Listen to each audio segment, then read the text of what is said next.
Hey guys, welcome back to the English Gentleman Gamer with me, Roscoe. A slightly more sedate commentary today because I'm not trying to squeeze in everything I want to say in 60 seconds. Before they were famous, I did try and do Street Fighter because there was actually a game called Street Fighter from 1987. Unfortunately, it was originally only an arcade game. It did come out on a few home. I hesitate to use the word consoles because they weren't, but they were generally fairly gaming specific, like the Atari ST and the Commodore Amiga. I couldn't find a version I could record. I believe there was a version came out on the PlayStation 2 in one of the Capcom games.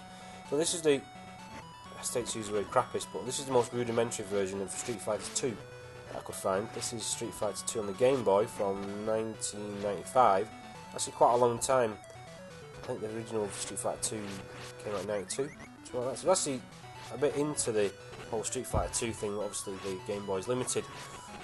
Actually plays pretty well, to be honest. The controls aren't massively responsive, but it plays pretty well for a Game Boy game.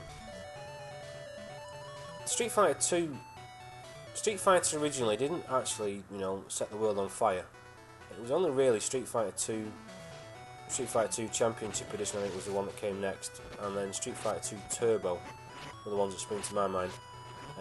I mean, there's that many different flavours of Street Fighter 2. It's hard to keep up, really.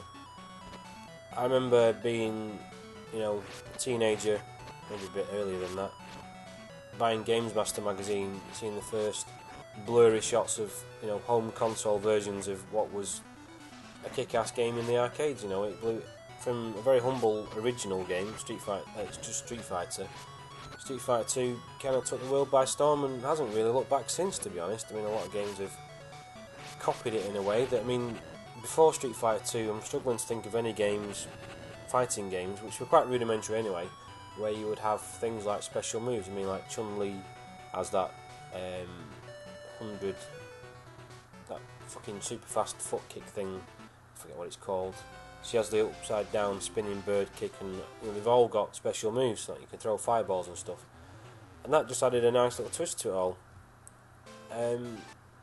Personally, I'm crap at fighting games, so I don't do very well at them. When Street Fighter 2 Turbo came out on the Super Nintendo, which is the most expensive game I ever bought, for 60 quid. I spent ages trying to memorise the controls for the game and all the different characters. And my sister will testify, I used to bore her to death talking about it all the time. I even went as far as buying a Super Nintendo official joystick, and I also bought a special touchpad that didn't press, you just kind of rolled your thumb around it in an effort to be able to do all the special moves. And to be honest, it was a bag of shite. I had more success, if that's the right word, just fucking mashing the buttons and thrashing away, basically. But I know there are people who are very, very good at the game. Certainly by my standards would be unbeatable.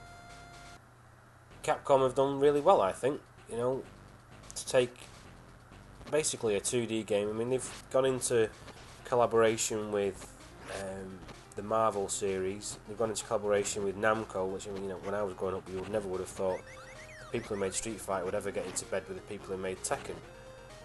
But they have, and it's been successful. It basically has made a lot of money for Capcom. I believe for the people who are in aficionados these days, it's about as balanced as it gets, whereas past versions have been fairly unbalanced. I am trying to waffle on a little bit, only because I did actually manage to record some other games. It wasn't just the Game Boy version that I recorded for this video. I could spend all day talking about different versions and stuff. One kind of thing that does always stick in my mind is when the game was officially released in the UK. I'm presuming somebody somewhere had a moan, because I remember the bosses that you couldn't originally play as. I think it was a Championship Edition, you couldn't play as the bosses, you just used to fight against them. But there was a boxing character called M. Bison in Japan, and when it came to Europe and America, he changed to, I think he was called Balrog. It was actually the final boss's original name, and they'd swap names. And this is Street Fighter Alpha 2, as you'll see, from 1996. This is on the Super Nintendo version. Yeah, Balrog was originally the end guy's name, but he swapped names with M. Bison, I presume to avoid Mike Tyson. He's obviously fucking styled on anyway, complaining too much. This is not necessarily the most famous of the Street Fighter offshoots. I'm not sure how much of a following the Alpha series ever got.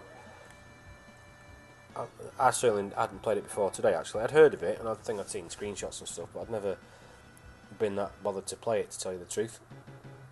There was, ultimately, Street Fighter 2 wasn't the only game to come off the back of this. There was Street Fighter 3, which I don't remember being any great shakes from memory. Oh, this freezing, by the way, isn't me. It's my, when I was fucking recording it, it just froze up, like it didn't fill in the colours of the word fight properly.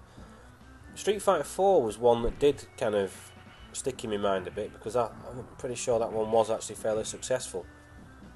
I think the Street Fighter 5 out, or it was mentioned on Wikipedia. I mean, I looked on Wikipedia and it took me so long to bloody read through it all, how many different versions and all this carry on there are of, and various sequels and prequels, and I mean, it's basically on every bloody machine that goes these days. I seem to remember seeing on YouTube that they've even released them in the Wii U store or whatever, and you can play them on the tablet thing that comes with the Wii U. That's for the 10 people who've ever actually bought one in Britain, anyway. But yeah, this is Street Fighter 2. The Game Boy version was from 95, sorry. This is from 1996. I will probably cut in the Championship Edition, which was from 1992, which was just before it really kicked off being famous. Well, this is it. This is Street Fighter. Or it isn't Street Fighter, because I actually couldn't get any footage of Street Fighter, but Street Fighter 2, which is definitely its most famous sequel, and definitely took it from relative obscurity into the mainstream. You know, it was the fighting game. Just like Mario Kart was the driving game on the Super Nintendo, this was the fighting game. So there you go, guys. This is Street Fighter before it was famous. Well, actually Street Fighter 2 before it was famous, really. And I'll have another video up for you over the weekend. Take it easy, guys. Thanks for listening. I'll see you later. Bye.